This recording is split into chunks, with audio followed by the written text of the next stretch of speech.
তো নামাজ তুই নিলে 500 টাকা বেতন ন তুই যদি আর পুরো বেতন ন তো তারপর আর কোনো আপত্তি নাই তারপর আর নামাজ ছাড়ি না পাইছো বুঝছো না ধর তোমার বেতন তুই লাই তো আর তো লাগতো না চল আসলেই তো ঠিক আমি নিজেও আল্লাহর হক আদায় নগরীর নামাজ সালাম নগরীর আর তারা নামাজ পড়ার দিই তারা বেতন টিয়া হাঁড়ি ফেলার কিন্তু আমার একদমই উচিত নি মোর চাই তারা বেতনের টিয়া দিয়ে ফেলাই এ ভাইয়া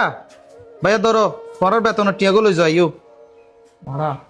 বেচারা মনে বুঝিতে জি যাক ইয়া দরকার ন দক ও যদি বুঝিত তারে যে নামাজ পরম পড়িব আল্লাহর হক আদায় করম পড়িব কি নলে কিন্তু আর সব পাই চল যাই চাই কি হোক ভাইয়া ভাইয়া ধরো এটা তোমার আর বেতনের টিয়া 1600 টিয়া আছে তোমরা বাদ করে লিও আর ভাইয়া তোমার আরো ধন্যবাদ তোমার কারণে আমি বুঝিতে জি যে যতই হাসতা হোক না কেন আল্লাহর হক আদায় করম পড়িব ভাইয়া ভাইয়া আর হঠাৎ তোমার কিছু মনে করছো ভাইয়া ভাইয়া হালি তুমি ঠিক মতো হাজর চলিস ঠিক আছে না ভাইয়া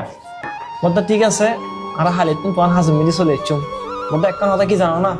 একজন কৃষক যে কেতমিতে হাজ করে ও যদি হাজুর ফাঁকে ও জমিন মিলি যদি হত্যা নামাজও পড়ে এই নামাজের ওসিলাই হয়তো আল্লাহ পাক তার কেতমিতে ফসল বৃদ্ধি করে দেয় আয় বরহত বাড়ায় দেয় তোমার বিল্ডিং এর মধ্যে আর হাজ করে হাজুর ফাঁকে ফাঁকে আর একটু নামাজ পড়ে তার নামাজের ওসিলাই আল্লাহ পাক তোমার এই বিল্ডিং করে সমস্ত বিপদ আপদ রক্ষা করে তারে বলতে তাহলে আর আয় আসসালামু আলাইকুম ঠিক আছে ভাইয়া ওয়ালাইকুম আসসালাম